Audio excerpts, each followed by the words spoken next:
Hey guys, Ivan here, and in this video we got a couple of very interesting bodybuilding updates of some top bodybuilders, and as you can see we are starting with a former Mr. Olympia, Brandon Curry. He won the Mr. Olympia back in 2019, and ever since he didn't really made a lot of progress. He pretty much stayed the same, but I think this year he looks like he's getting worse. I think it's pretty safe to say at this point that Brandon Curry is done.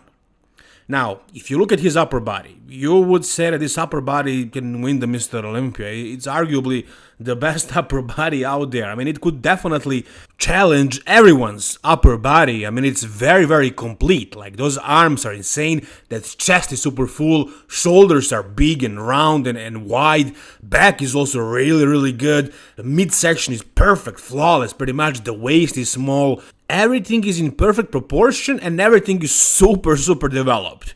So, like, if his legs matched his upper body, this guy would be Mr. Olympia even today. He would probably be like 10 times Mr. Olympia, but that's a big if.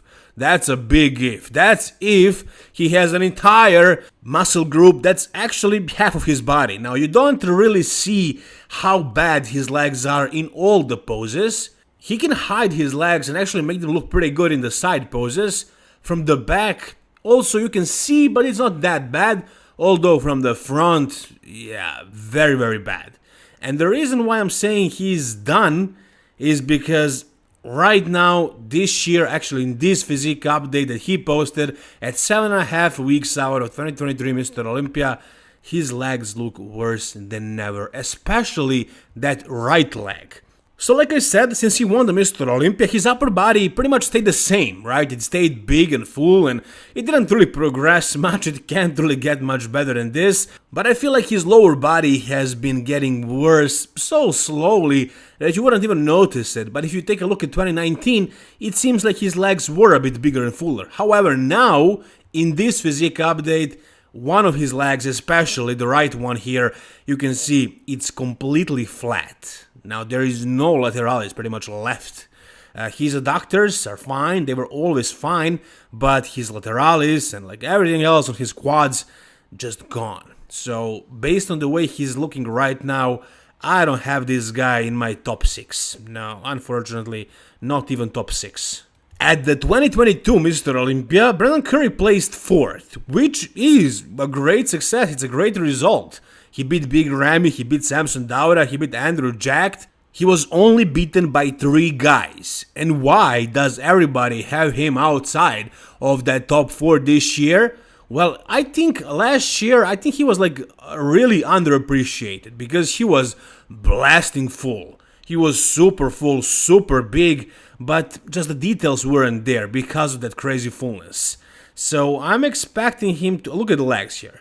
So that's why he was 4th. That's why he didn't win the Mr. Olympia, because of the legs.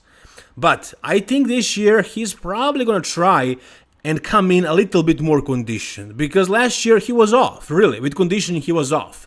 But if he does that, if he comes in more conditioned, he's going to lose even more fullness in the legs. And look at his legs. So small for his upper body. This doesn't look very smooth.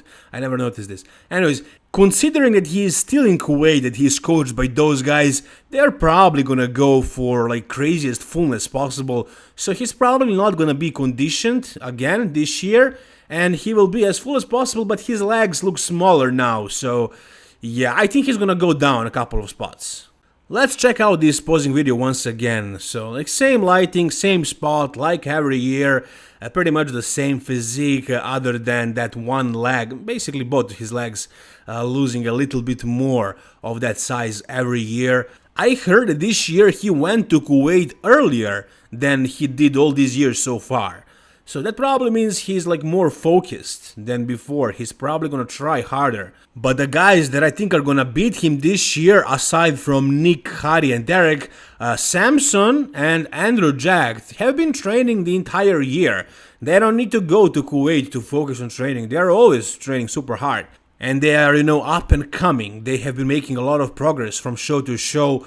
So I think this year they will surpass him. So that's 5 guys that I think are gonna beat him. So yeah, Brandon Curry will probably make the top 6. But not higher than that. which is a loss for a guy of his stature, for a Mr. Olympia who is still looking very fresh, very, very good. Yeah, legs are a bit of an issue, but like he's overall really good. He's very, very good. And if he places 6th in this lineup, that just talks about how good the lineup is today. If this guy is out of top 5, that means that the lineup is insane. And it is. It absolutely is. And once again, in my opinion, I have Brandon Curry out of that top 5, possibly best case scenario 6th. What do you guys think? And here is one of those guys who didn't beat him last year, but will this year, and that's Samson Dauda. I mean, Samson is going to look completely different from what he looked like last year, the Mr. Olympia. He already looked completely different at the Arnold Classic, and now he will have more time to progress, another rebound. So yeah, I'm expecting this guy to look insane. Now, I like this post very much because of what he wrote right there. He said that he always had a vision of what his physique is going to look like, and he describes his physique as a bigger version of classic, and that's exactly what it is. If you look at this physique right here, why would you say that this is less classic than, let's say, Terence Ruffin in a side chest? Or whoever, Ramon Dino, Urska Lecinski, even Chris Bumstead. Like, I don't see why this physique is not more classic, especially in the side chest, than any of the top classic guys. And even in the other poses as well. Like, he is a very, very classic looking bodybuilder, but also he is the biggest mass monster in the world right now. So when it comes to Samson, like, I know he's gonna be big and full.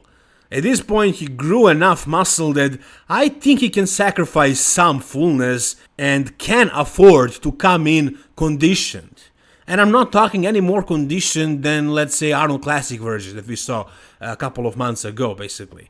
So last year, the Mr. Olympia, he wasn't very conditioned, and that's why he placed 6th. If he had like the same size and fullness and better conditioning, he would have already probably placed higher than Big Ramy for sure, and probably even Brandon Curry. That didn't happen though. Maybe if they went for conditioning, he would be too small and wouldn't place so high.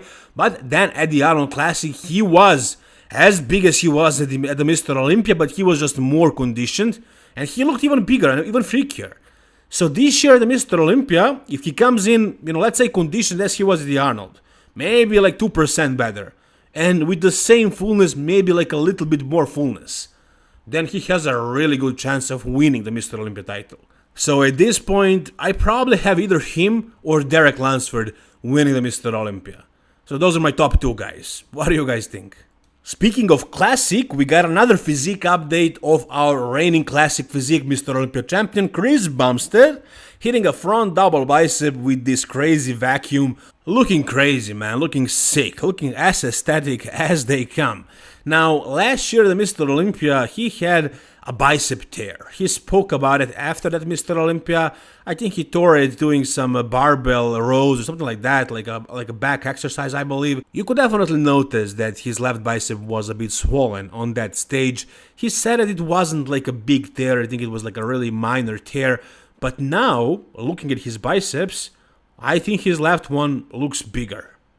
It looks peakier, it looks longer, it looks thicker. Right one though looks shorter and less peaky.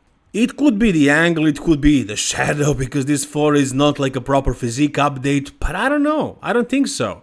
I think I can definitely see that left bicep looks better now. So on the Mr. Olympia stage, it was definitely visible, but that left bicep didn't really seem super peaky, it seemed bigger, especially the lower head.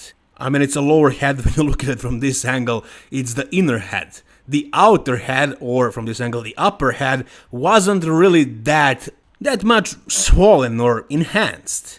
Now, I'm saying enhanced because there were some rumors that it wasn't actually a bicep tear, that instead it was, Synthol or something like that.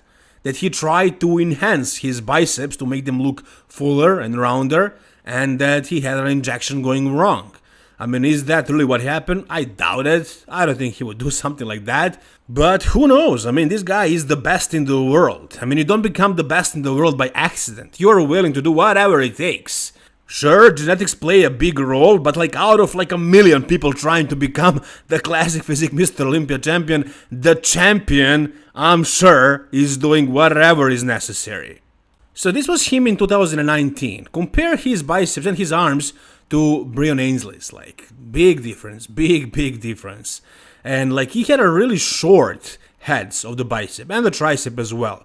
He had more details though, right? Like, his biceps, his arms were like all in details, you know, carved up, shredded. Small, you know, the heads were really short, but they were really dry. Now, it's not really the case anymore. And it's not just the left bicep that got injured, allegedly, it's also the right one. Like, his arms are just definitely much rounder, much fuller, and like, nothing else really progressed that much as arms. So, I don't know. I mean, I'm not necessarily accusing him of using oil, but there is something weird going on. I don't know. All I'm saying is that his arms look so much better now that it's kind of mind-boggling. Look, whatever he did to them, whether it was crazy FST7 training, or he tore both biceps and both triceps and, I don't know, reattached them differently and now they look freakier, or he did use oil, in fact, or something like that, I don't care what it is. His arms do look better now. So whatever he did it right.